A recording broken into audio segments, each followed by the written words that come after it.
Part 1 में हमने देखा था कि राजा विक्रम बेताल को पकड़ के अपनी पीठ पर बैठाकर योगी की पास ले जा रहा था, लेकिन बेताल ने एक शर्त रखी थी कि वह राजा को कहानी सुनाएगा, और राजा ने कहानी का गलत जवाब दिया तो वह वापस पेड़ पर जा लटकेगा। बेताल ने राजा को कहानी सुनानी शुरू की और कहा काशी में प्रताप मुकुट नाम का राजा राज्य करता था।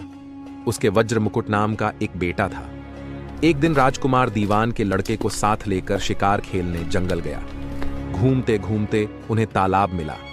उसके पानी में कमल खिले थे और हंस किलोल कर रहे थे। किनारों पर घने पेड़ थे जिन पर पक्षी चहचहा रहे थे।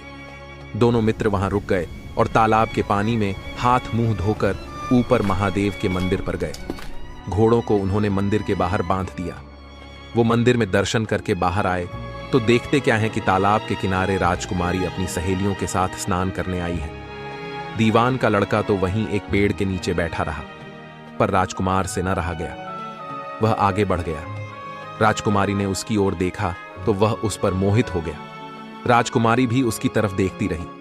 फिर उसने क्या किया कि जूड़े में से कमल का फूल निकाला, कान से लगाया, दांत से कुतरा, पैर के नीचे दबाया और फिर छाती से लगाया, अपनी सखियों के साथ चली गई। उसके जाने पर राजकुमार निराश हो अपने मित्र के पास आया और सब हाल सुनाकर बोला, मैं इस राजकुमारी के बिना नहीं रह सकता, पर मुझे न तो उसका नाम मालूम है न ठिकाना। वह कैसे मिलेगी? दीवान के लड़के ने कहा। राजकुमार, आप इतना घबराएं नहीं, वह सब कुछ बता गई है।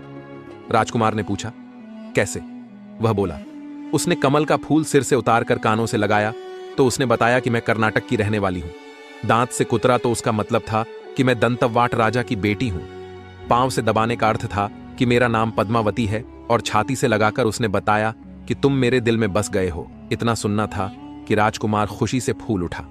बोला, अब मुझे कर्नाटक देश में ले चलो। दोनों मित्र वहां से चल दिए। घूमते फिरते सैर करते दोनों कई दिन बाद वहां पहुंचे। राजा के महल के पास गए तो एक बुढ़िया अपने द्वार पर बैठी चरखा काटती मिली। उसके पास जाकर दोनों घोड़ों से उतर पड़े और बोले, माए, हम सौदागर हैं, हमारा सामान पीछे आ रहा है, हमें रहने को थोड़ी जगह दे दो। उनकी शक्ल सूरत देखकर और बात सुनकर बुढ़िया के मन में ममता उमड़ आई। बोली, बेटा, तुम्हारा घर है, जब तक जी में आए रहो। दोनों वहीं ठहर गए। दीवान के बेटे ने उससे पूछा, माई, तुम क्या करती हो? तुम्हारे घर में कौन कौन है? तुम्हारी गुजर कैसे होती है? बुढ़िया ने जवाब दिया, बेटा, मेरा एक बेटा है जो राजा की चाकरी में है। मैं राजा की बेटी पद्मावती की धाय थी। बूढ़ी हो जाने से अब घर में रहती हूं। राजा खाने पीने को दे देता है। दिन में एक बार राजकुमारी को देखने महल में जाती हूं। राजकुमार ने बुढ़िया को कुछ धन दिया और कहा, माई, कल तुम वहां जाओ तो राजकुमारी से कह देना कि जेठ सुदी पंचमी को तुम्हें तालाब पर जो राजकुमार मिला था वह आ गया है। अगले दिन जब बुढ़िया राजमहल गई तो उसने राजकुमार का संदेश उसे दे दिया। सुनते ही राजकुमारी ने गुस्सा होकर हाथों में चंदन लगाकर उसके गाल पर तमाचा मारा और कहा, मेरे घर से निकल जा। बुढ़िया ने घर आकर सब हाल राजकुमार को कह सुनाया। राजकुमार हक्का बक्का रह गया। तब उसके मित्र ने कहा, राजकुमार, आप घबराएं नहीं, उसकी बातों को समझें। उसने 10 उंगलियां सफेद चंदन में मारी। इससे उसका मतलब यह है कि अब 10 रोज चांदनी के हैं। उनके बीतने पर मैं अंधेरी रात में मिलूंगी। 10 दिन के बाद बुढ़िया ने फिर राजकुमारी को खबर दी तो इस बार उसने केसर के रंग में 3 उंगलियां डुबोकर उसके मुंह पर मारी और कहा, भाग यहां से। बुढ़िया ने आकर सारी बात सुना दी। राजकुमार शोक से व्याकुल हो गया। दीवान के लड़के ने समझाया, इसमें हैरान होने की क्या बात है? उसने कहा है कि मुझे मासिक धर्म हो रहा है, 3 दिन और ठहरो। 3 दिन बीतने पर बुढ़िया फिर वहां पहुंची। इस बार राजकुमारी ने उसे फटकार कर पश्चिम की खिड़की से बाहर निकाल दिया। उसने आकर राजकुमार को बता दिया। सुनकर दीवान का लड़का बोला, मित्र, उसने आज रात को तुम्हें उस खिड़की की राह बुलाया है। मारे खुशी के राजकुमार उछल पड़ा। समय आने पर उसने बुढ़िया की पोशाक पहनी, इत्र लगाया, हथियार बांधे।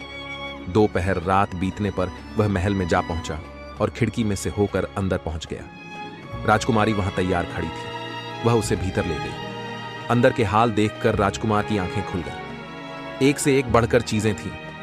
रात भर राजकुमार राजकुमारी के साथ रहा। जैसे ही दिन निकलने को आया कि राजकुमारी ने राजकुमार को छिपा दिया और रात होने पर फिर बाहर निकाल लिया।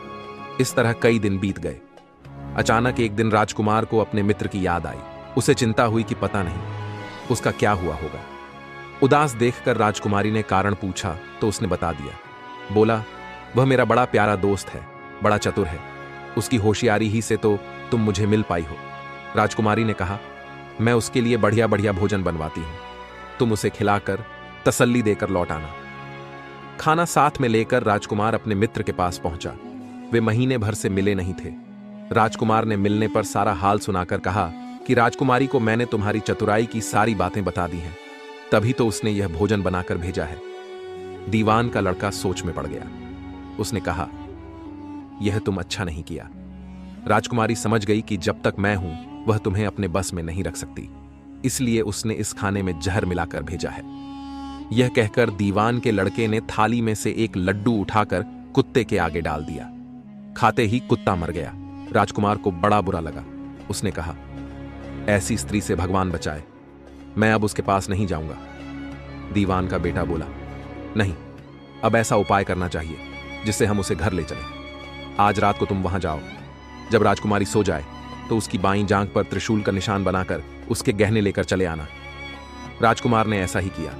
उसके आने पर दीवान का बेटा उसे साथ ले योगी का भेष बना मरघट में जा बैठा और राजकुमार से कहा कि तुम ये गहने लेकर बाजार में बेच आओ। कोई पकड़े तो कह देना कि मेरे गुरु के पास चलो और उसे यहां ले आना। राजकुमार गहने लेकर शहर गया और महल के पास एक सुनार को उन्हें दिखाया। देखते ही सुनार ने उन्हें पहचान लिया और कोतवाल के पास ले गया। कोतवाल ने पूछा तो उसने कह दिया कि ये मेरे गुरु ने मुझे दिए हैं। गुरु को भी पकड़वा लिया गया। सब राजा के सामने पहुंचे। राजा ने पूछा, योगी महाराज, ये गहने आपको कहां से मिले? योगी बने दीवान के बेटे ने कहा, महाराज, मैं मसाने में काली चौदस को डाकिनी मंत्र सिद्ध कर रहा था कि डाकिनी आई। मैंने उसके गहने उतार लिए और उसकी बाईं जांघ में त्रिशूल का निशान बना दिया। इतना सुनकर राजा महल में गया और उसने रानी से कहा कि पद्मावती की बाईं जांघ पर देखो कि त्रिशूल का निशान तो नहीं है। रानी ने देखा तो था। राजा को बड़ा दुख हुआ। बाहर आकर वह योगी को एक ओर ले जाकर बोला, महाराज, धर्मशास्त्र में खोटी स्त्रियों के लिए क्या दंड है? योगी ने जवाब दिया, राजन, ब्राह्मण, गुरु, स्त्री, लड़का और अपने आसरे में रहने वालों से कोई खोटा काम हो जाए तो उसे देश निकाला दे देना चाहिए। यह सुनकर राजा ने पद्मावती को डोली में बिठाकर जंगल में छुड़वा दिया। राजकुमार और दीवान का बेटा तो ताक में बैठे ही थे। राजकुमारी को अकेली पाकर साथ ले अपने नगर में लौट आए और आनंद से रहने लगे। इतनी बात सुनाकर बेताल बोला, राजन, यह बताओ कि पाप किसको लगा है? राजा ने कहा, पाप तो राजा को लगा। दीवान के बेटे ने अपने स्वामी का काम किया। कोतवाल ने राजा को कहना माना और राजकुमार ने अपना मनोरथ सिद्ध किया। राजा ने पाप किया, जो बिना विचारे उसे देश निकाला दे दिया। राजा का इतना कहना था कि बेताल फिर उसी पेड़ पर जा लटका। आगे की कहानी नेक्स्ट पार्ट में जानेंगे।